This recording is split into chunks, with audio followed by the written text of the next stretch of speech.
हरियाणा विधानसभा चुनाव में बीजेपी की जीत के बाद कांग्रेस पर कई तरह के सवाल खड़े हो रहे हैं और ऐसे में माना जा रहा है कि क्या कांग्रेस को अब आने वाले समय के कई चुनावों में बड़ा झटका लग सकता है। तो वहीं कांग्रेस की कई सहयोगी पार्टियां भी अब सीधे सीधे तौर पर कांग्रेस को आंख दिखा रही है। लेकिन हरियाणा विधानसभा चुनाव में बीजेपी की जीत का महाराष्ट्र पर क्या समीकरण बैठ रहा है और किस तरीके से इसका असर महाराष्ट्र पर होगा, उससे ध्यान से सुनिएगा। हरियाणा विधानसभा चुनाव के नतीजों का आगामी महाराष्ट्र चुनाव पर लड़ने वाले असर के बारे में विशेषज्ञों का कहना है कि निश्चित तौर पर इससे भारतीय जनता पार्टी का मनोबल तो बढ़ेगा, साथ ही सत्तारूढ़ महायुति गठबंधन में राजनीतिक सौदेबाजी की उसकी ताकत भी बढ़ेगी। इसके उलट लोकसभा चुनाव में महाराष्ट्र में बेहतर प्रदर्शन करने वाली कांग्रेस की स्थिति महाविकास आघाड़ी में सीट बंटवारे को लेकर चर्चा के दौरान कमजोर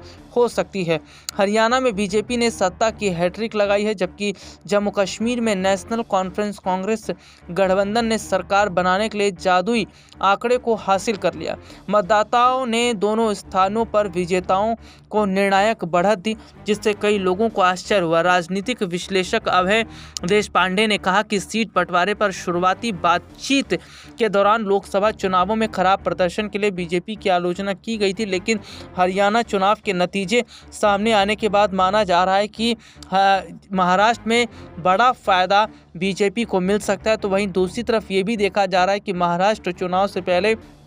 विपक्षी पार्टियों की टेंशन बढ़ गई है। दरअसल हरियाणा चुनाव पर सबकी नज़र थी और हरियाणा चुनाव में अगर कांग्रेस की जीत होती तो महाराष्ट्र में तस्वीर पलट सकती थी, लेकिन जिस तरीके से हरियाणा चुनाव में बीजेपी को बड़ी जीत मिली है, कांग्रेस को बड़ी हार मिली है, उसके बाद में माना जा रहा है कि इसका ना सिर्फ महाराष्ट्र चुनाव पर असर पड़ेगा बल्कि कई और राज्यों के चुनाव पर भी असर दिखाई देगा।